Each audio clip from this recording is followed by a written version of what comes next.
Williams read Psalm 121 for us today. And when she read it, she reminded us that we can lift our eyes to the hills from whence cometh our help. We're dealing with Psalms for the summer, this summer. Throughout this entire summer, we're looking at these passages of Scripture that come to us from the Psalter, from the book of Psalms, and reminds us of who our God is. If you don't mind, I'd like to return your attention to Psalm 121. And if you're able to stand, I invite you to stand with us all over the church as we look into the Word of God from the King James Version of Psalm 121. King James Version of Psalm 121. If you have the King James Version in your hand, I invite you to read it aloud with us. If you do not have the King James Version, I invite you to look up at the screen, for the screen will give to us the passage of Scripture. I want us to read it together. You've heard it read to you. You've heard it sung to you. You've sung a little bit of it. I want us to read it. Verses 1 through 8 of Psalm 121. If you're ready, say amen. Let us begin. I will lift up mine eyes unto the hills, from whence cometh my help. My help cometh from the Lord, which made heaven and earth. He will not suffer thy foot to be moved. He that keepeth thee will not slumber. Behold, he that keepeth Israel shall neither slumber nor sleep. The Lord is thy keeper. The Lord is thy shade upon thy right hand. The sun shall not smite thee by day, nor the moon by night. The Lord shall preserve thee from all evil. He shall preserve thy soul. The Lord shall preserve thy going out and thy coming in from this time forth and even forevermore. Amen. Praise God for his holy word. You may be seated even in the presence of our good and gracious God. The Lord shall preserve thee from all evil. He shall preserve thy soul. The Lord shall preserve thy going out and thy coming in from this time forth and even forevermore. For the time that is ours to share together on this Sunday morning, I want to talk from the subject, oh, to be kept. Oh, to be kept. One of the wonderful things that I have grown to love about the Protestant black church experience is that one thing you can always expect is that somebody's going to talk back to you while church is going on. There's a wonderful little thing that we call in the Protestant black church movement, that is call and response. One of the brothers said it in the choir stand, call and response. It's a little notion that literally says that whenever something true is spoken from the pulpit, that somebody from the pew ought to respond. Whenever you hear the word of God that is true, whenever you hear something that resonates with your spirit, then you ought to say something. And we belong to a church tradition where people intentionally and expectantly talk back to you. We talk all during church. We talk all while church is going on. While the choir is singing, we're talking to the choir. While the preacher's preaching, we're talking to the preacher. While the preacher's praying, we're talking to the preacher. We talk all while church is going on. Some may think something's wrong with you if you don't say something while church is going on, because we are a communicative and demonstrative people. That's what we do.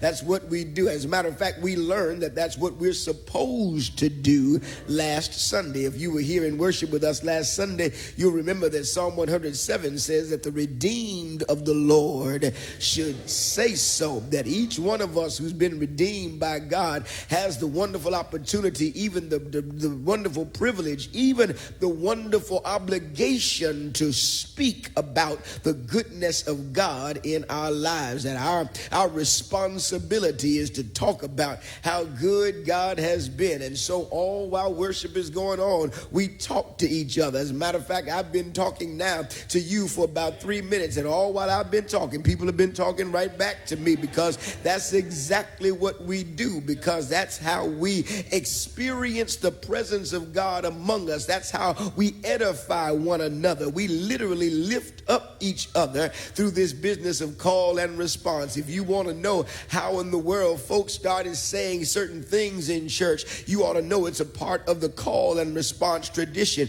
You want to know why people say turn to your neighbor and touch your neighbor and talk to your neighbor all while church is going on? Because that's a part of the call and response tradition. You just ought not sit next to somebody for 90 minutes and never say a word to them. It just doesn't make sense to sit next to that person and act as if you don't even realize they're there.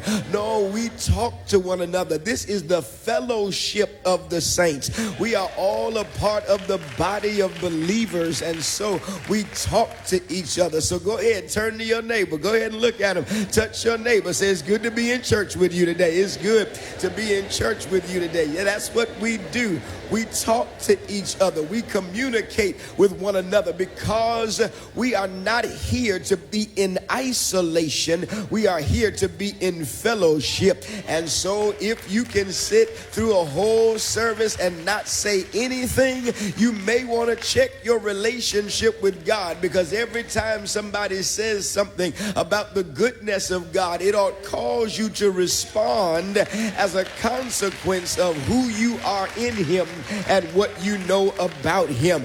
Oh, child of God, whenever anybody in a black church experience says God is good, see, y'all already know. And all the time, that's what we do. We experience the fellowship of one another, and our faith is increased as we talk back and forth one to another. We affirm one another. We confirm for one another what God has done in our lives, and we celebrate the fact that we have a God who is no respecter of persons. The same God who has done it for me will do it for you. The same God who's blessed you will likewise bless me, and we affirm that. And then when we affirm it, another person will come along and confirm it. And that's exactly what happens in Psalm 121. In Psalm 121, there is the affirmation and confirmation of God who is our helper. But even more than that, God who is our keeper. Over and over again today, we've heard the songs being sung about this God who helps us. And it is so true that our God helps us over and over again in our lives. But likewise in Psalm 121, we see the reflection of the God who keeps us. If you've read your Bible, if you read it along with us today, you read in verses 3, 4, 5, 7, and 8, the same word repeated over and over again. He's our keeper. He keeps us. He preserves us. That same word for preserve and keep is the same in the Hebrew, which is the original language of the Old Testament, and that word is shamar. Shamar is the word that means that God is our protector. God safeguards us. God secures us. God makes sure that we are in a safe space. He ensures that we are in a space where He can hold fast to us so that He will not ever let us go. I love this about God, don't you? That your God and my God is not just our helper, but He is our keeper. And today I want to press this point about God being our keeper, because it seems to me that the persons who write for us in Psalm 121 understood something about the keeping power of the Lord our God. When you read Psalm 121, you'll understand that it is what we call a song of ascent. If you look in your Bible under where it says Psalm 121, you'll find these words, song of ascent or song of degrees. It is literally one of those songs that was sung in temple worship as they were making their way to the holy city, as they were making their way up Mount Zion so they could worship in the sanctuary of God. These were the people who would not wait until they got to church to have church, but on their way to church, they would begin to sing and celebrate about the goodness of God. Child of God, I mentioned to you last Sunday that these are singing people. These are celebrating people. The Israelites are shouting people. They celebrate the goodness of God every time they get a chance, and they do not wait till the call called to worship, to begin worship while they're walking to church, while they're making their way to the house of God. They begin to sing and talk about the goodness of God. Is there anybody in here who's ever had church on your way to church? I mean, you didn't wait for the praise team, you didn't wait for the preacher, but you began to honor the Lord on your way to church. You start talking about him before you got to church. I guess I need to pause and ask somebody, what were you talking about on your way to church today?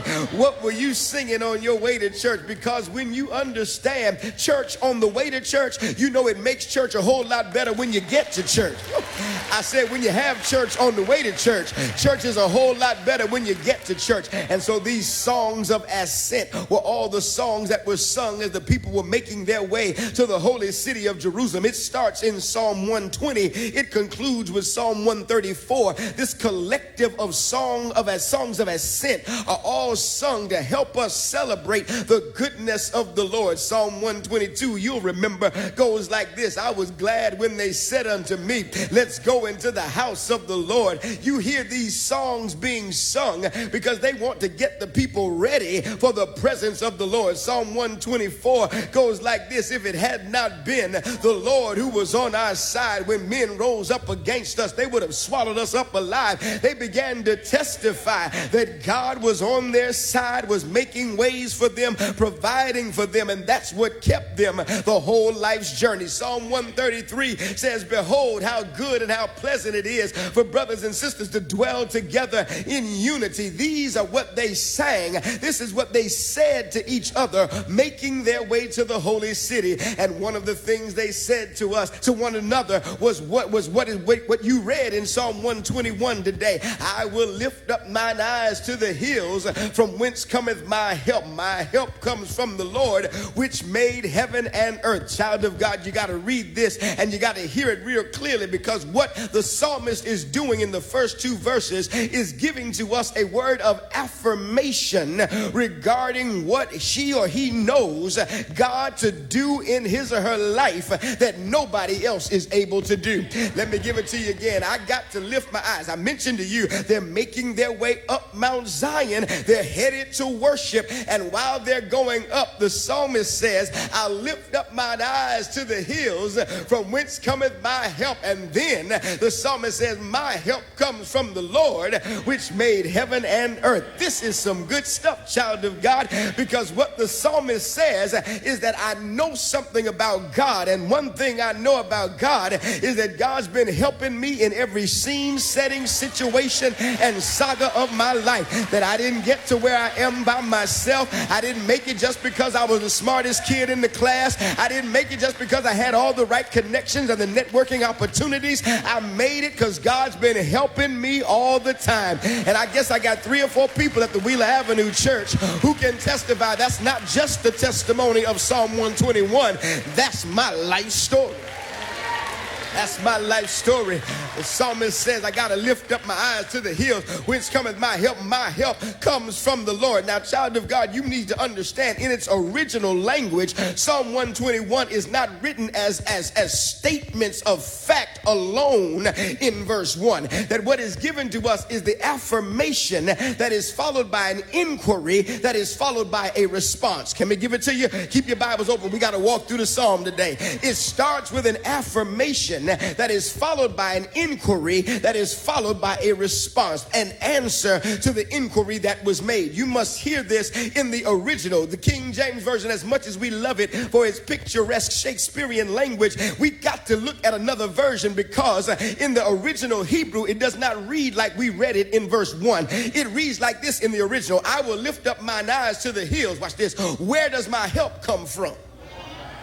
And then the answer is given in verse 2. My help comes from the Lord, which made heaven and earth. You catch it? Let me give it to you again. He says, I got to lift my eyes to the hills. And then he asks the question, where does my help come from? But he doesn't even wait for anybody to answer his question. He answers his own question in verse 2. Let me tell you, my help comes from the Lord, which made heaven and earth. I like this, child of God, because every now and then you ought to be so sure about who your God is and what your God is able to do, that you don't need anybody to pat you on the back and attest to it. You don't need anybody to tell you it's all right. You just know because you know for yourself that God's been working things out, making ways for you and doing for you what you could not do for yourself. I will lift up mine eyes to the hills. Where does my help come from? You want to know? Let me tell you. My help comes from the Lord, which made heaven and earth. And then, child of God,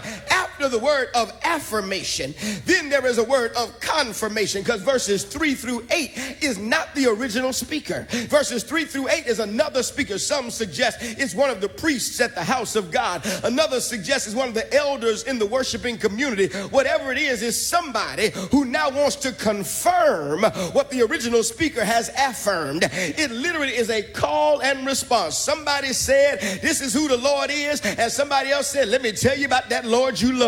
And they begin to confirm it. He will not suffer thy foot to be moved. The Lord which keepeth thee does not slumber nor sleep. The Lord who keeps Israel never slumbers nor sleeps. He's your preserver. He's your protector. He takes good care of you. Sun doesn't mess with you at day. Moon doesn't mess with you at night, because he keeps on taking good care of you. It's literally some elder of the church showing up saying, that God you say been keeping you, oh, I know about that God. Let me tell you how good that God is. Oh, that's why we talk back and forth to each other, because the same God you've known to be taking care of you has been taking care of everybody else in the room. And we need to share our testimony, because it strengthens people just by hearing what God is able to do. Can we work on this Shema for a minute? Can we work on this keeper for a little while? I want to press this business of God being our keeper, because if we press this point just a little bit, you may want to get happy before the service is over, because you have found out the keeping power of God has been made available to you in your life. And that's reason why you come to church and lift up your hands and give God the glory.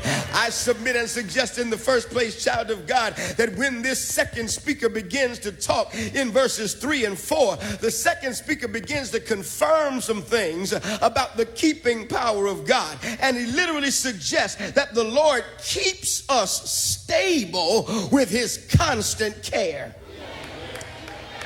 The Lord keeps us stable with his constant care. Somebody say stable. That the Lord keeps us stable. Watch the text. Verse 3 says, he will not suffer thy foot to be moved. New International Version says he won't let your foot slip. You got to see the picture, child of God. They're making their way up toward Mount Zion, and as they're making their way in this mountainous terrain, it's tricky terrain where your foot could easily slip in one of the crags or clefts of the rock, and you could hurt yourself in the process of trying to climb up toward Mount Zion. And so the psalmist says to the original speaker, listen here, you need to know he won't let your foot slip. No matter how dangerous or tricky the terrain may be, that God holds your footing secure and sure, so that you don't lose traction while you're trying to make some mobility. I know that you could lose your foothold every now and then, but the good news about God is, because he's your keeper, he stabilizes you. He keeps you on sure footing and doesn't allow you to slip when you could fall and hurt yourself. I love this, man. I love this, because it's so beautiful to know how much your God is in touch and in tune with the children that he loves so much, that he literally makes sure that even your footing is secure, that you stay stabilized in an unstable environment. Oh, you missed it. There are a couple people who caught it. Few people who getting happy right there in their chair.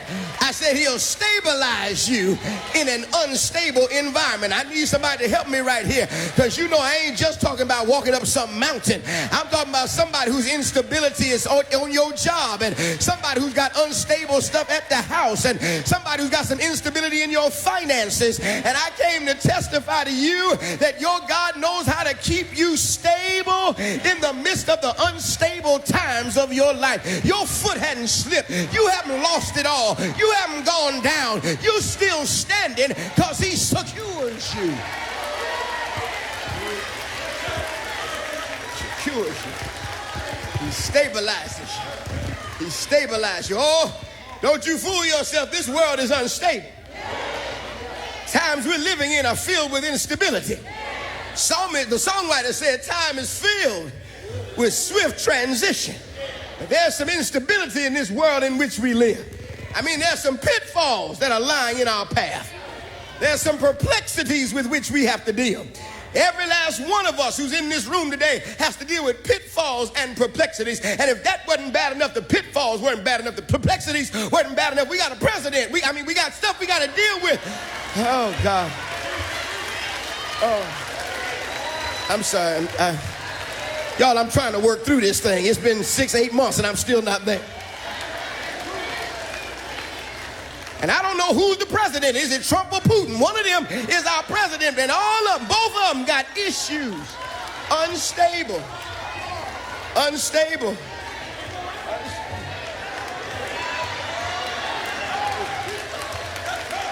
But in the midst of all that instability, you're still standing. God is still holding you fast. God is still securing you, even in an unstable environment.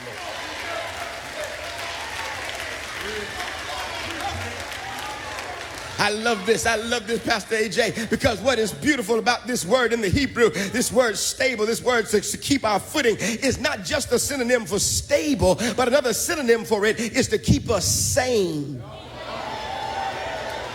Oh, I like this.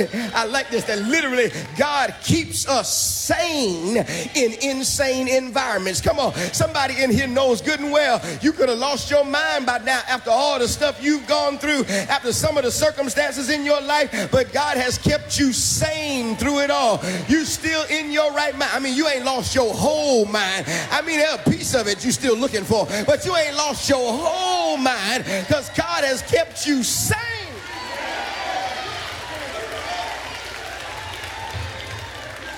I love these synonyms. It's not just stable, it's not just sane, but another writer says he keeps you smiling. After all you've been through, you still smiling. I'm looking across this church today. There's some people who've gone through hell and high water, but you came to church today with a smile on your face because you got joy down in your heart.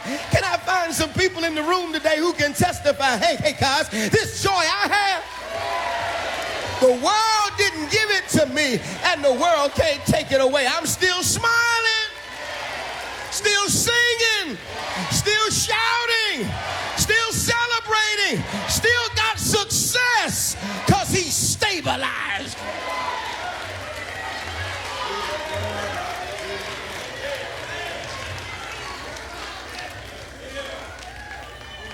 Because he never slumbers. And he never sleeps. And he is he's giving to us what we need with his constant care. And your God never dozes off, never takes a vacation, never goes on hiatus.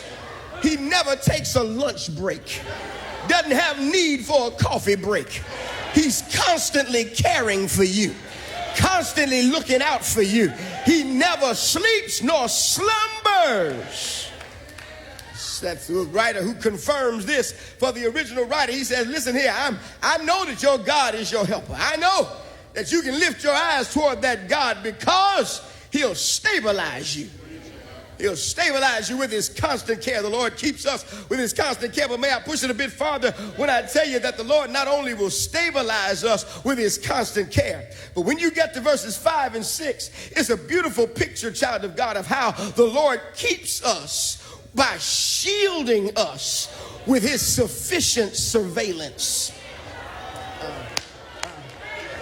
He shields us with his sufficient surveillance. Somebody say shield.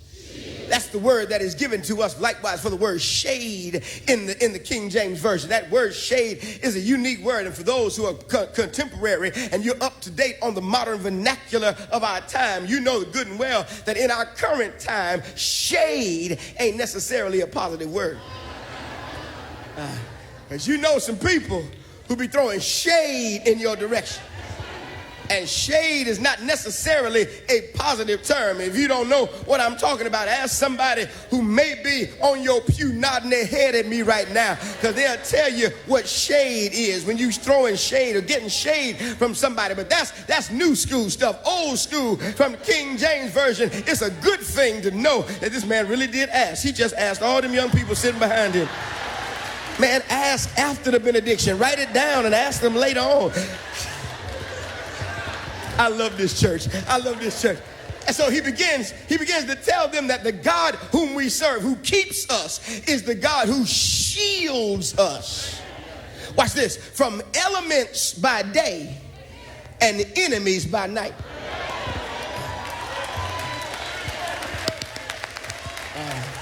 That he shields us from the elements at day. The sun's not going to smite you by day, nor the moon by night. You got to understand what they're saying in this business of the moon by night, because the Hebrews understood that lurking in the mountains at nighttime were marauders and robbers, those who would try to come against the people of God who would be making their way to and from the holy city. And so they would always be on the lookout, because they thought that there was something negative about the moonlight.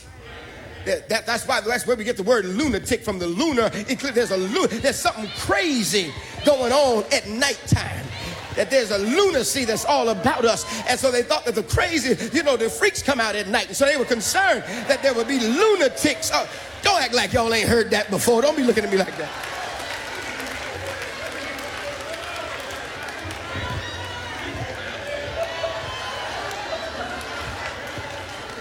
And so they were concerned about the lunacy that would be lurking all about them at the nighttime. So they were concerned. But this is what the psalmist says to the original speaker. He said, man, let me confirm something for you, that the God that has been keeping you has shielded you from whatever would come against you, so that you would have the testimony that he's been keeping you all your life. Listen, no, you're missing it. He's literally saying that there's some stuff that tried to get at you but couldn't get at you because God shielded you.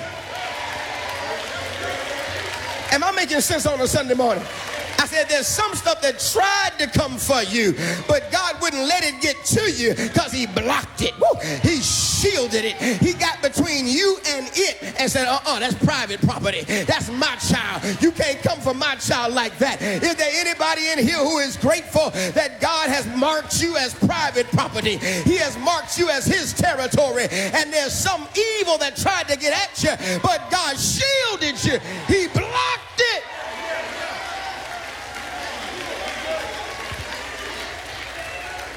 Oh, child of God, we don't know half the stuff that tried to come after us, but God blocked it.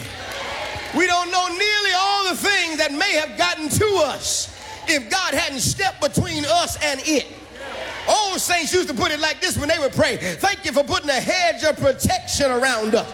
But that's not how they stopped it. They said, we thank you for shielding us from danger seen. And where the church folk in here? Danger seen and unseen. Is there anybody in here who is still grateful that even if I didn't see it coming, God did? And because he was surveilling my territory, superintending my life, he made sure that it didn't get to me, even though it was coming after me. Somebody ought to holler, God blocked it.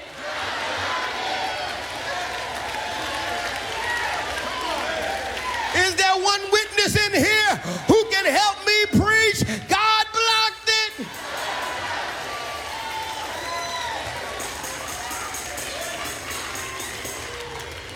I told the 9 o'clock service, I've been so concerned and consumed with my city, my native city of Chicago. Been so consumed. My big brother standing here, my mother there. I've been watching over the last several days how bad the violence was over the 4th of July weekend. All the lives that were lost. And over the last few years, Chicago just keeps popping up on the news because of the devastating violence in Chicago. It's so bad that they call the city Chirac now. Lives are being lost, innocent children being slain in the streets. If not children, innocent being slain in the streets by other people, they got police shooting down people in the streets. It's a dangerous city in which to live. And I was thinking about that this week. And while I was thinking about it, I thought about all those days when I was walking back and forth from and to Emmanuel Baptist Church and Christian school. Thought about all those days I was on the bus, taking the bus to and from high school. And all those days, not one bit of bad news came in my direction. Not one piece of violence came toward me. Was it because I'm better than anybody else? No, I just got a funny feel and a sneaking suspicion that God blocked it. I need somebody in here to help me preach. And thank God, you may not be from Chicago, but wherever you came from, there was some evil lurking in the mountain. There was some harm lurking in the valley. But God stepped between you and it, and you still here today. Somebody ought to holler, no weapon formed against me shall.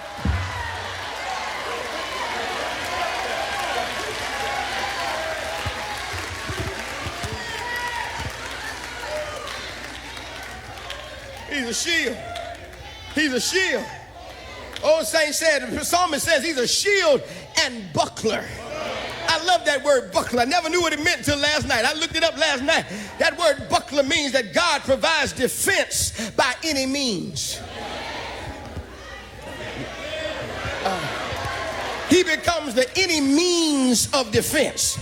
That whatever God needs to become for the moment that you need him to become it, that's exactly what he becomes, so he can shield you from all hurt, harm, and danger. Oh, child of God, is there anybody in here who knows that God defends his children by any means necessary? It doesn't matter what it is, how bad it is, God steps between you and it, and he shields you from it. Time is out. I got to go. Got to shut down the message. But this is blessing my soul. Big brother, this blesses my socks off because I know that God has shielded us. And listen here, he doesn't just shield us from enemies without. He shields us from enemies within.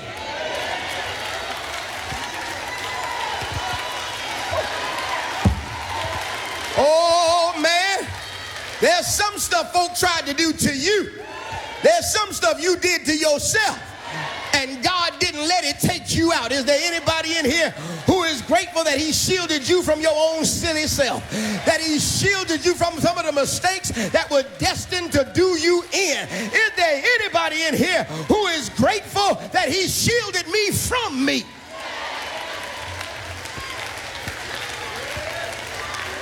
Come on, them drugs didn't take you out.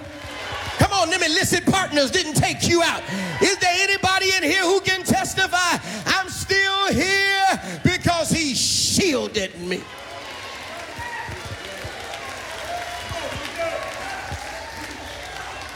I'm done. I'm done. But the Lord keeps us. I said he's a keeper. Yes, he is. He keeps us stable with his constant care. He keeps us shielded with his sufficient surveillance. But I close the message when I tell you that just this God of ours, he keeps our souls with his prevailing power. That's the message of verses 7 and 8, that he keeps our souls with his prevailing power. Watch the text, child of God. The Bible says that this God whom we serve will preserve us from all evil. It says he will preserve our souls. He'll preserve our going out and our coming in from this time forth, even forevermore. Let me give it to you again. He preserves us from all evil. That's the evil within and without. And then he preserves our souls. That's what he's been trying to get to the whole psalm, because what is given to us in this verse is the reality that God keeps our very lives. So it is not simply that we're making our way to a certain destination and God keeps us in that, but every single day God keeps us alive. Let me see if I can make this claim. This business of the soul, is a necessary thing for us to understand. That word soul in the Hebrew is nephesh, and nephesh literally means the breathing part of an individual. It is that which inhales and exhales. It is that which keeps you alive. It is that which gives activation and motivation to all other parts of your body. That's why when the psalmist writes in Psalm 23, David says he restoreth My soul literally means he keeps me alive. In Psalm 103, the psalmist says, bless the Lord, oh my soul, and all that is within me, bless his holy name. He says, I got to talk to my soul, tell my soul to bless the Lord, because it's going to activate and motivate all other parts of me, and all that's within me is going to bless his name. It's the moving part, the breathing part of me. And so what the psalmist is saying is we need to celebrate God, because God has been keeping us alive when everything coming at us was trying to take us out. It's not enough just to say that the Lord stabilized you. No, it's not enough to say that the Lord shielded you. No, you got to say that the Lord has sustained you, that the Lord has kept you alive, that he has kept you waking up and going to bed every morning. That's what the psalmist says. He blesses you going out and you're coming in. He preserves you in your arrivals and in your departures, that in everything that you do, God is with you and sustaining you. Oh, child of God, don't miss this. He's not just talking about going to church. It's one thing to get happy about God getting you to church and getting you home after church. It's a whole other thing that to remember Monday through Saturday, the same God who was with you on Sunday keeps on taking good care of you all week long. And I need 3 or 4 people to help me close the message today and begin to testify that he is not just the God of my Sunday experience, but he is the God who is with me all week long.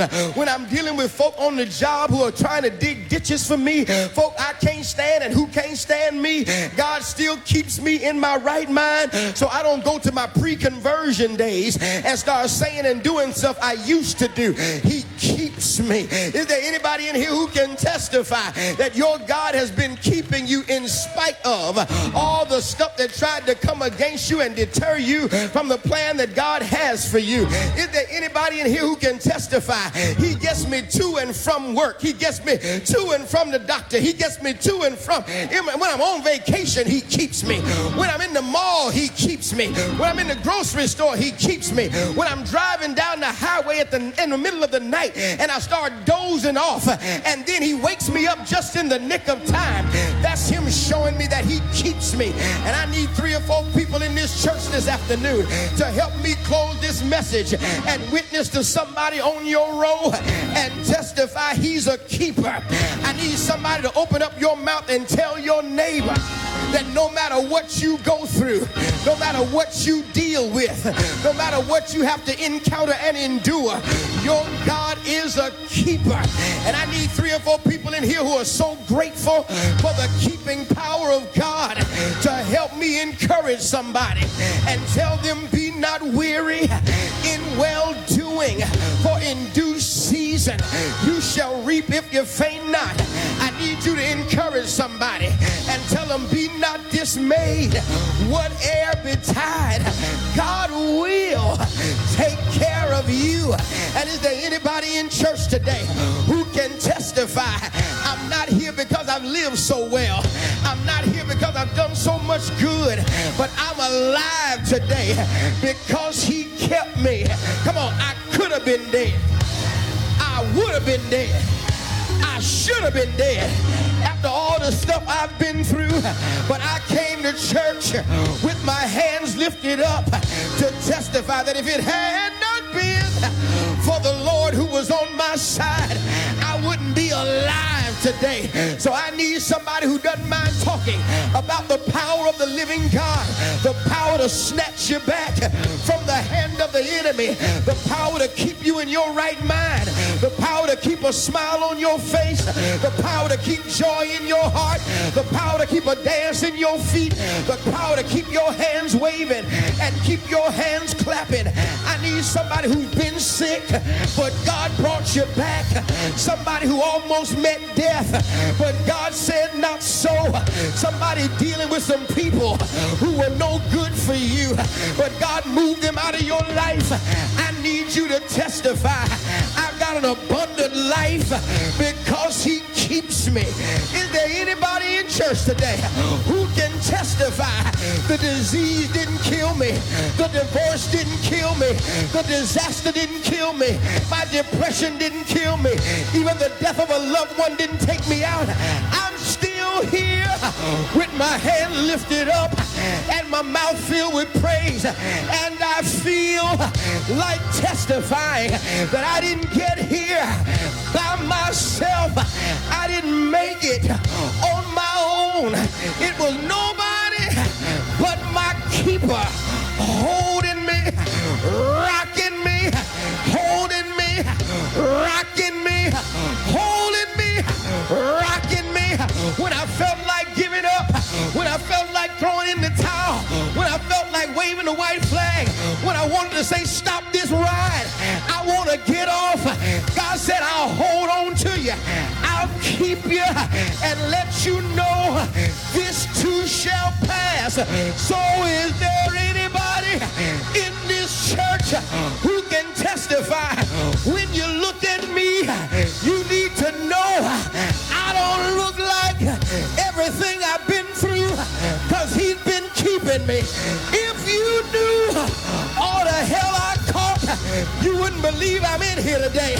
If you knew all the drama I've seen, you wouldn't believe I'm still standing. But can't nobody do me like the Lord can. Won't he make a way for you? Won't he do it? Shout yeah! Won't he keep you? Won't he hold you? Won't he lift you? Won't he provide for you? Is there anybody in this church who can testify now under him that is able to keep me from falling and present me faultless before his presence? To the only wise God be glory, majesty, dominion, and power now and forever. Amen.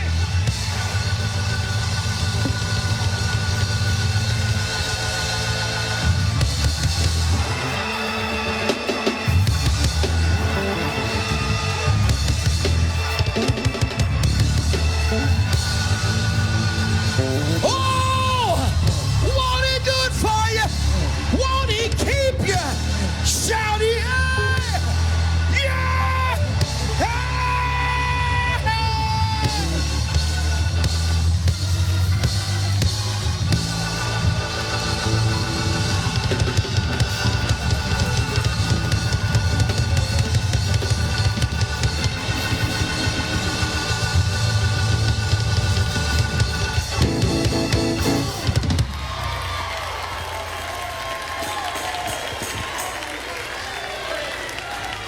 He's a keeper. He's a keeper. Yes, he is. He's a keeper. Yes, he is. He kept my mind. He kept my heart. He kept my emotions. He kept me alive. He kept me alive. Somebody on this Sunday afternoon ought to be grateful for the keeping power of the living God. And you ought to be able to sing with your church that great hymn, "Oh, to be kept by Jesus."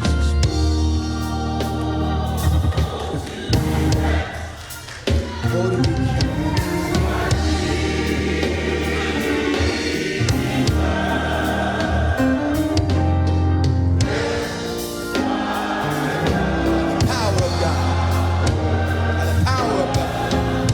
Prevailing power of God, kept from the world unspotted. From the world unspotted.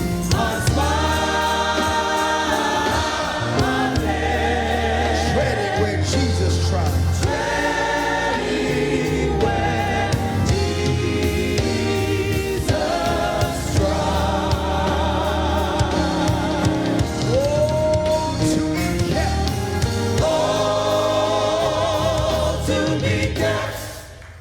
Jesus, yes, Lord. By Jesus, Lord, at thy feet, Lord,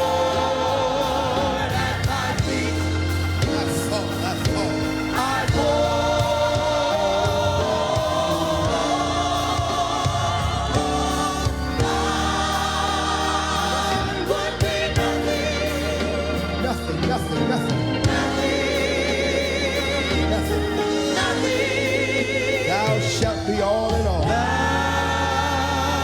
shalt be all and all. Everybody who's able, if you know it, lift your voice and sing, oh, to be kept by Jesus. By Jesus.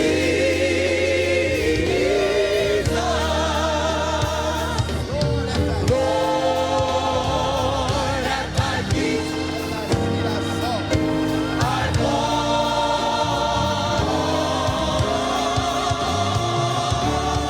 I would be nothing.